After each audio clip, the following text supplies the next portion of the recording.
পৃষ্ঠা ২৯ continued. Day 5. That really was extravagant. ... Down in the deserted marquee. Word notes and annotations. That really was extravagant. ...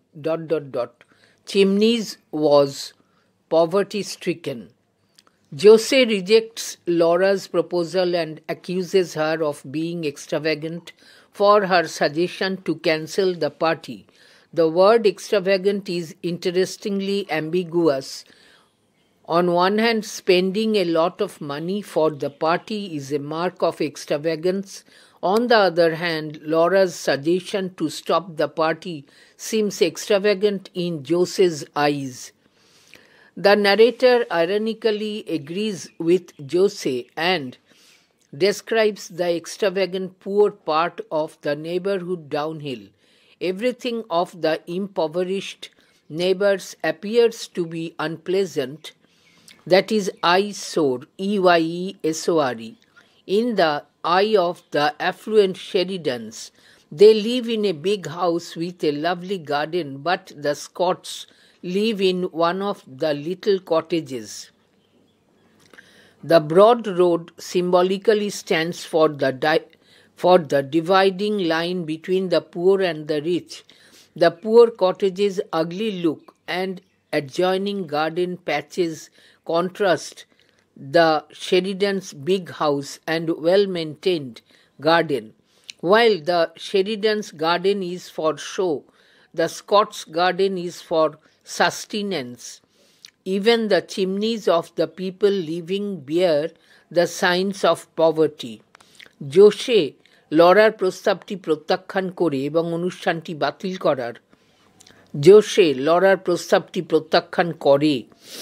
এবং অনুষ্ঠানটি বাতিল করার পরামর্শের জন্য তাকে অযৌক্তিক বলে অভিহিত করে।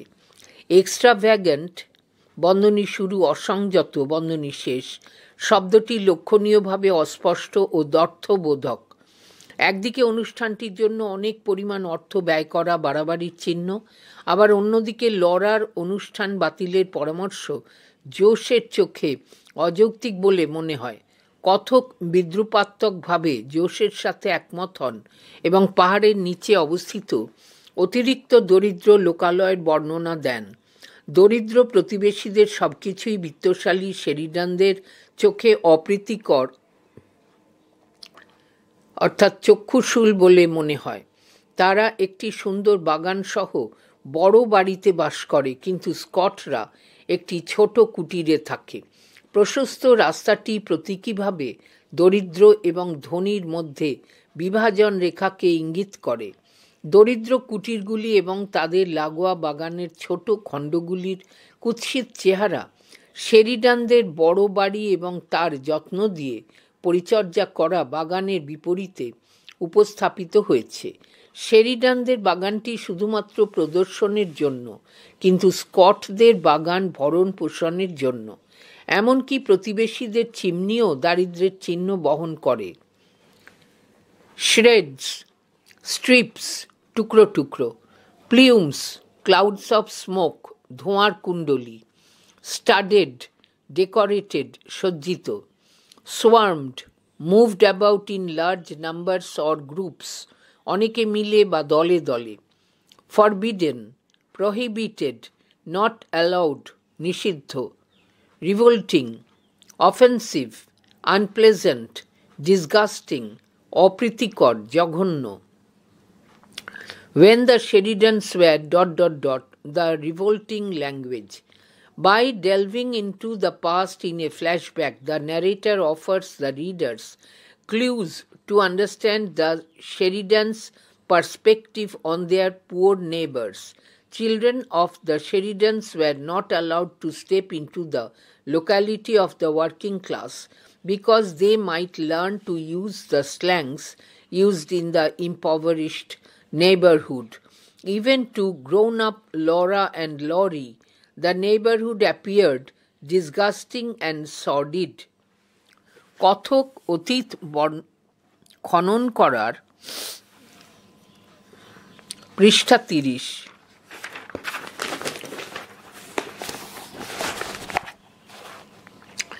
মাধ্যমে পাঠকদেরকে দরিদ্র প্রতিবেশীদের প্রতি শেরিডানদের দৃষ্টিভঙ্গি বোঝানোর কিছু সূত্র দেয়। শেরিডান পরিবারের ছোটদের শ্রমিক শ্রেণীর লোকালয়ে যাওয়া বারণ ছিল, কারণ সেখানে গেলে তারা সেই দরিদ্র এলাকায় ব্যবহৃত অপভাষা শিখে ফেলতে পারে। এমনকি বড় হয়েও লরা এবং লরির চোখে লোকালয়টি ছিল জঘন্য এবং নোংরা। ডিসগাস্টিং, এক্সট্রিমলি আনপ্লেজেন্ট, অত্যন্ত অপ্রীতিকর। Sordid, dirty, in bad condition, নোংরা, শোচনীয় অবস্থা। অ্যানয়েড, ইরিটেটেড, অ্যাংরি, বিরক্ত, রাগান্বিত। স্ট্রেনুয়াস, strenuous, hard or difficult, কঠোর। furiously, angrily, রাগান্বিতভাবে। could, CWED, could, said in a mild tone, মৃদু সুরে বলল। fright, fear, ভয়। dreadful, very bad, ভয়ঙ্কর, খুব খারাপ। pleaded, requested, implored, অনুনয় করেছিল। Poki, POKY, Poki. Small, uncomfortable, ছোট, অস্বস্তিকর। I can't understand how they keep alive in those poky little holes. Mrs. Sheridan cannot imagine how the poor neighbors live in their small cottages.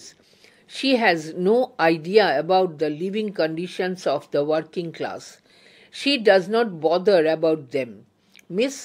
Mrs Sheridan কল্পনা করতে পারেন না দরিদ্র প্রতিবেশীরা কিভাবে ছোট কুটিরগুলিতে বাস করে।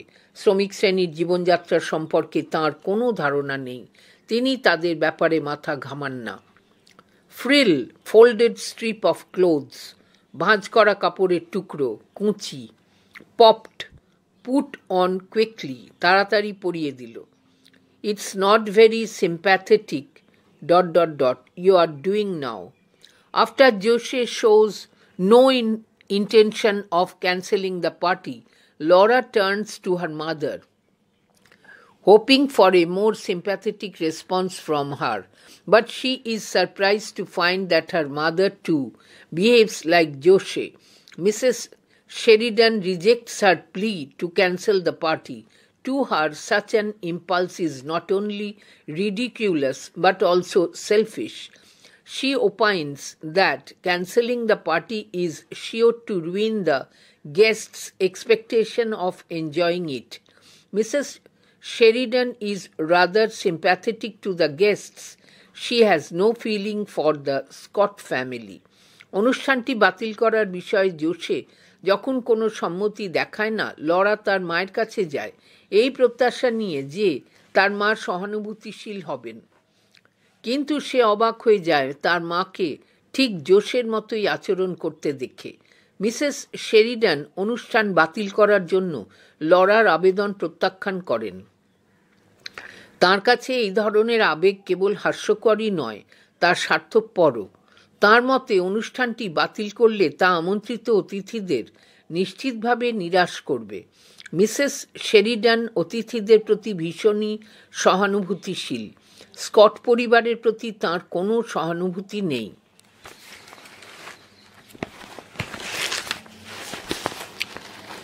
ট্রিমড, ডেকোরেটেড, সজ্জিত। Never had she imagined ...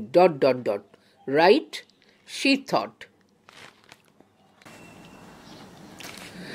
The narrator says this to show that her mother's tactfulness distracts Laura from her stand. When Laura's proposal to cancel the party is rejected by Jose and her mother, she becomes furious. To change her mind, Mrs. Sheridan puts a hat on her head. As she catches a glimpse of herself in the mirror, Laura discovers that she looks charming with the hat on her head. She now thinks that her mother may be right. If the party is not cancelled, then all the guests will be able to admire her beautiful appearance. Mrs. Sheridan is successful in her attempt to change Laura's mind. Laura resolves to think about the matter after the party is over. Lawler মন ভোলাতে তার মায়ের কৌশল দেখানোর জন্য কতক এই কথাটি বলেছেন। যখন লরার অনুষ্ঠানটি বাতিল করার প্রস্তাব জোশে এবং তার মা প্রত্যাখ্যান করেন, তখন সে ক্ষিপ্ত হয়ে ওঠে। লরার মন ভোলাতে তার মা তাকে একটি টুপি পরিয়ে দেন। লরা আয়নায় নিজেকে এক ঝলক দেখে আর আবিষ্কার করে যে তাকে মাথায় টুপি পরে সুন্দর দেখাচ্ছে। সে এখন ভাবে হয়তো তার মা ঠিকই বলেছেন।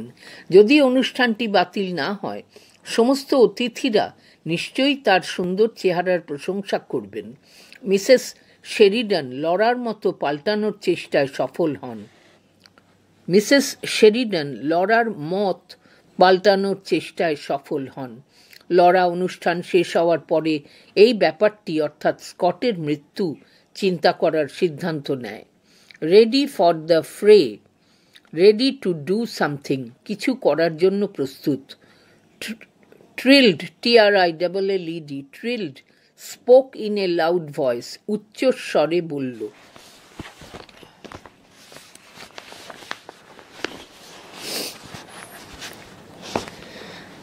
If Laurie agreed with the others, then it was bound to be all right. In the Sheridan family, Laurie is a close associate of Laura. They have empathy for each other. Laura values Laurie's opinion. If he also thinks that Josie and Mrs. Sheridan's rejection of her proposal is right, then Laura thinks there is no problem. She will accept Laurie's opinion, but she fails to seek his opinion. Sheridan পরিবারে lorry হল Lawler ঘনিষ্ঠ সহযোগী। তাদের একে অপরের প্রতি সহানুভূতি রয়েছে। লরা লরির মতামতকে মূল্য দেয়। যদি লরি মনে করে যে সে জোশে এবং মিসেস শেরিডানের লরার প্রস্তাব প্রত্যাখ্যান করার সিদ্ধান্ত সঠিক, তাহলে সে অর্থাৎ লরা মনে করে কোনো সমস্যা নেই। লরা লরির মতামত মেনে নেবে, কিন্তু লরা তার মতামত জানতে ব্যর্থ হয়। গগলড, লুকড উইথ ওয়াইড ওপেন আইজ, বড় বড় চোখ করে তাকালো। স্টানিং, এক্সট্রিমলি বিউটিফুল, অ্যাট্রাকটিভ, অত্যন্ত সুন্দর, আকর্ষণীয়। ফেন্টলি, কোয়াইটলি, সফটলি, মৃদুভাবে, আস্তে। Streams, continuously flowing in groups, দল বেঁধে আসা। পৃষ্ঠা 31।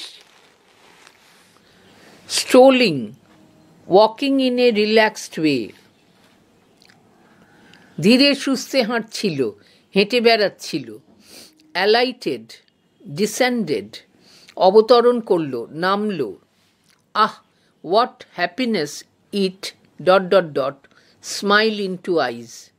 The narrator here conveys the message that people belonging to the upper class prefer to enjoy with people of the same class. The garden party provides the scope to share joy with their happy friends. Even Laura is able to enjoy the party as she sets the event of Scott's death aside. কথক এখানে বলতে চেয়েছেন যে উচ্চ শ্রেণীর লোকেরা একই শ্রেণীর লোকদের সাথে আনন্দ ও হইচই করতে পছন্দ করে। বাগান অনুষ্ঠান তাদের সুখী বন্ধুদের সাথে আনন্দ ভাগাভাগি করার সুযোগ করে দেয়। এমনকি লরাও অনুষ্ঠানটি উপভোগ করতে সক্ষম হয়, কারণ সে স্কটের মৃত্যুর ঘটনাটিকে মাথা থেকে সরিয়ে রাখে। স্প্যানিশ, পিপল অফ স্পেন, স্পেনের বসবাসকারী। স্ট্রাইকিং, অ্যাট্রাকটিভ, আকর্ষণীয়। And the perfect afternoon ... its petals closed. The narrator here describes how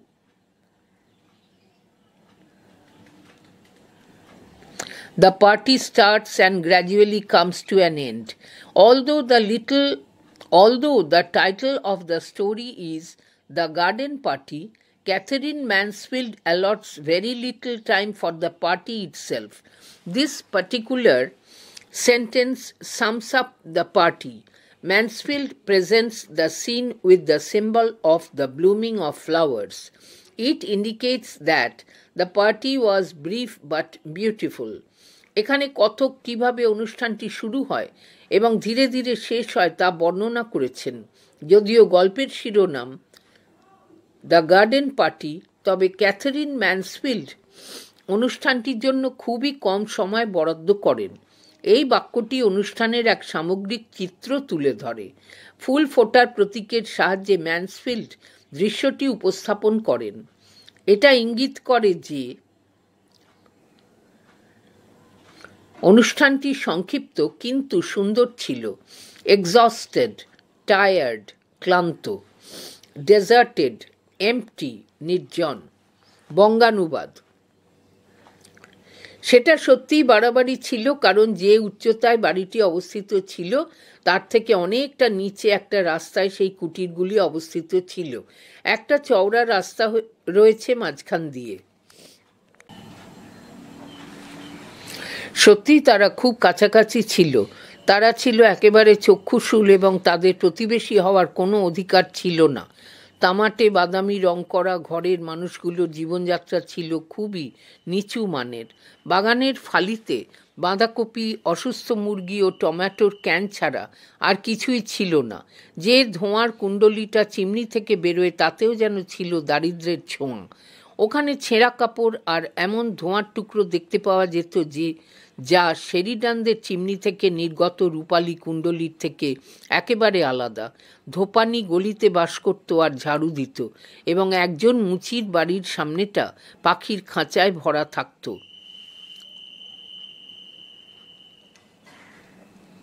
বাচ্চারা দল বেঁধে থাকত। শেরিডানরা যখন ছোট ছিল তখন ওদিকে যাওয়া তাদের বারণ ছিল, যার কারণ ছিল ওখানকার অভদ্র ভাষা যা তারা শিখে নিতে পারে। কিন্তু যখন তারা একটু বড় হলো, লরা এবং লরি কখনো কখনো ওখানে ঘুরঘুর করত হাঁটতে যাওয়ার সময়।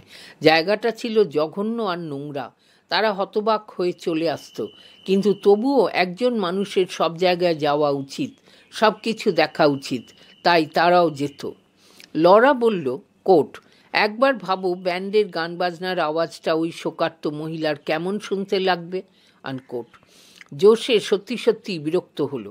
ও লরা, যদি তুমি কোনো দুর্ঘটনা ঘটলেই এভাবে ব্যান্ডের গান বাজনা বন্ধ করে দিতে চাও, তাহলে তোমার জীবনটা খুব কঠিন হয়ে যাবে। এ ব্যাপারটায় আমিও তোমার মতোই সমব্যথী। আমিও তাদের সমবেদনা জানাই। তার চোখে কাঠিন্য ফুটে উঠল। তারা ছোটবেলায় মারামারি করার সময় যেভাবে তাকাতো সেভাবে সে বোনের দিকে তাকালো। তুমি আবেগতাড়িত হয়ে তো আর একজন মাতাল শ্রমিকের জীবন ফিরিয়ে দিতে পারবে না, খুব নম্রভাবে সে বলল। পৃষ্ঠা 32।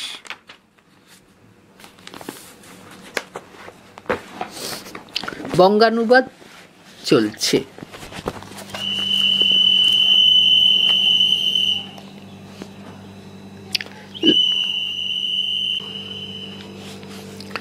লরা ভীষণ রেগে জোশের দিকে তাকিয়ে বলল, মাতাল? কে বলেছে সে মাতাল?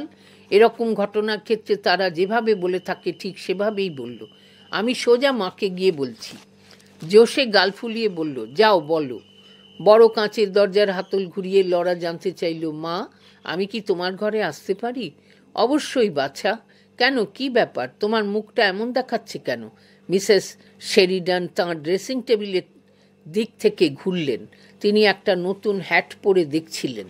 মা, একজন মানুষ মারা গেছেন, লরা বলতে শুরু করলো। তার কথার মাঝখানেই তার মা বললেন, বাগানে নয় তো? না না। ওহ, কি যে ভয় পাইয়ে দিয়েছিলে। মিসেস শেরিডান স্বস্তির নিঃশ্বাস ফেললেন এবং বড় হ্যাটটাকে খুলে হাঁটুর ওপর রাখলেন। কিন্তু মা, শোনো। লরা হাঁফাতে হাঁফাতে গলার স্বর অবরুদ্ধ হয়ে আসছে এমন অবস্থায় ভয়াবহ ঘটনাটা বলতে লাগলো। অবশ্যই আমরা আমাদের পার্টিটা করতে পারি না, পারি কি? বিনয়ের সুরে সে বলল। ব্যান্ড এবং আরও সবাই আসছে, তারা সবটা শুনতে পাবে মা। তারা আমাদের প্রতিবেশী। লরাকে অবাক করে দিয়ে তার মা জোশের মতোই আচরণ করলেন। এটা তার পক্ষে মেনে নেওয়া কঠিন ছিল, কারণ তিনি খুবই আমোদিত ছিলেন। তিনি লরার কথাটা মানতে পারলেন না। কিন্তু বাচ্চা আমার, তুমি তোমার সাধারণ বুদ্ধি কাজে লাগাও। এটা দুর্ভাগ্যক্রমে আমরা জেনেছি। যদি কেউ স্বাভাবিকভাবে মারা যেত, আর আমি বুঝতে পারি না তারা কিভাবে নোংরা ছোট গর্তের মতো ঘরে বেঁচে পড়তে থাকে। আমরা আমাদের পার্টি করব, তাই নয় কি? লরাকে হ্যাঁ বলতেই হতো, যদিও সে অনুভব করেছিল যে এটা একেবারেই ঠিক নয়। সে মায়ের সোফাতে বসে পড়ল এবং কুশনের কুঁচি ধরে খিমচাতে লাগলো। সে জানতে চাইল, মা, এটা কি ভীষণ অমানবিক নয়? বাচ্চা, মিসেস শেরিডান উঠে তার কাছে এলেন হাতে টুপিটা নিয়ে। লরা তাকে থামানোর আগেই তিনি লরার মাথায় সেটা পরিয়ে দিলেন। বাচ্চা, এই টুপিটা তোমার। এটা তোমার জন্যই তৈরি। এটা আমাকে মানাবে না। এত সুন্দর ছবির মতো করে আমি তোমাকে কখনো দেখিনি। নিজের দিকে তাকাও, তার মা বললেন এবং তার সামনে হাত আয়নাটা ধরলেন। কিন্তু মা, লরা আবার শুরু করলো। সে নিজের দিকে তাকাতে পারল না, সে অন্যদিকে ঘুরল। মিসেস শেরিডান এবার জোশের মতোই ধৈর্য হারিয়ে ফেললেন। পৃষ্ঠা 33, বঙ্গানুবাদ চলছে। তিনি খুব উদাসীনভাবে বললেন, এরকম অবুঝ হয়েও না লরা। ওই ধরনের লোকজন আমাদের কাছে এরকম ত্যাগ স্বীকার আশা করে না। তুমি এখন যা করছো সেভাবে অন্য সকলের আনন্দ মাটি করে দেওয়াটাও খুব সহানুভূতির কাজ নয়। তাড়াতাড়ি হেঁটে মায়ের ঘর থেকে নিজের ঘরে যাওয়ার সময় লরা বলল, আমি বুঝলাম না। হঠাৎ করে সে আয়নায় প্রথম যা দেখতে পেল তার নিজেরই মিষ্টি রূপ হলো তার সোনালি ডেইজি ফুল লাগানো কালো হ্যাট আর তার সাথে লাগানো কালো লম্বা ভেলভেটের রিবন।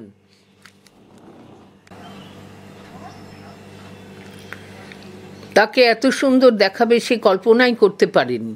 মা কি তাহলে সঠিক? সে ভাবল। এখন সে ভাবতে লাগলো যে মা সঠিক। আমি কি তবে বাড়াবাড়ি করছিলাম? হয়তোবা তাই। এক মুহূর্তের জন্য সে ওই অসহায় মহিলা ও তার বাচ্চাদের কথা ভাবল, আর ওই মৃত ব্যক্তির দেহ বাড়িতে আনা হচ্ছে সে কথাও ভাবল। কিন্তু এই সব কিছুই তার কাছে খবরের কাগজের ছবির মতো অস্পষ্ট, অবাস্তব মনে হতে লাগলো। সে ঠিক করলো, এসব কথা আমি আবার পার্টি শেষ হয়ে যাওয়ার পর ভাবব। যাই হোক, মনে হলো এটাই সঠিক পরিকল্পনা। 1:30টার মধ্যে দুপুরের খাওয়া দাওয়া শেষ হয়েছিল। 2:30টার মধ্যে তারা হইচই করার জন্য প্রস্তুত। সবুজ পোশাক পরা ব্যান্ড এসে গেছে এবং টেনিস কোর্টের একপাশে জায়গা করে নিয়েছে। কিটি মেটল্যান্ড কাঁপা কাঁপা গলায় বলতে লাগলো, কোর্ট, সুধীগণ, তাদের কি ব্যাঙের মতো দেখাচ্ছে না? আপনার উচিত ছিল তত্ত্বাবধায়ককে একটি পাতার মাঝখানে বসিয়ে পুকুরের চারপাশে তাদের জায়গা ঠিক করে দেওয়া। লরি এলো এবং পোশাক পরতে যাওয়ার পথে সকলকে স্বাগত জানালো। তাকে দেখে লরার আবার দুর্ঘটনার কথা মনে পড়ে গেল। সে তাকে বলতে চাইল, যদি লরিও অন্যদের সঙ্গে একমত হয় তাহলে এটাই সঠিক হতে বাধ্য। লরা তাকে অনুসরণ করে হলে প্রবেশ করল। Lorry, hello. সে সিঁড়ির অর্ধেকটা উঠে গিয়েছিল, কিন্তু সে যখন পিছন ঘুরে লরাকে দেখল, হঠাৎ করে গাল ফুলিয়ে বিস্ফারিত চোখে তার দিকে তাকালো। আমার কথা শুনতে পাচ্ছ লরা? তোমাকে ভীষণ সুন্দর লাগছে, লরি বলল। কি সুন্দর টুপিটা। লরা খুব আস্তে আস্তে বলল, তাই নাকি? আর লরির দিকে তাকিয়ে একটু হাসলো, কিন্তু আর কিছু বলল না। এরপরেই স্রোতের মতো লোকজন আসতে লাগলো। ব্যান্ডের গান বাজনা শুরু হয়ে গেল। ভাড়া করা ওয়েটাররা ঘর থেকে তাঁবুতে আসা যাওয়া করতে লাগলো। যেদিকেই তাকানো যাক না কেন, জোড়ায় জোড়ায় নারী পুরুষকে চলাফেরা করতে দেখা যাচ্ছে। কেউ ফুলের দিকে ঝুঁকছে, কেউ শুভেচ্ছা জানাচ্ছে, আবার কেউ লনে পায়চারি করছে। আজকের বিকেলে শেরিডানদের বাগান যেন বর্ণময় পাখিরা আলোকিত করে রেখেছে তাদের আসা যাওয়ার পথে। কোথায়?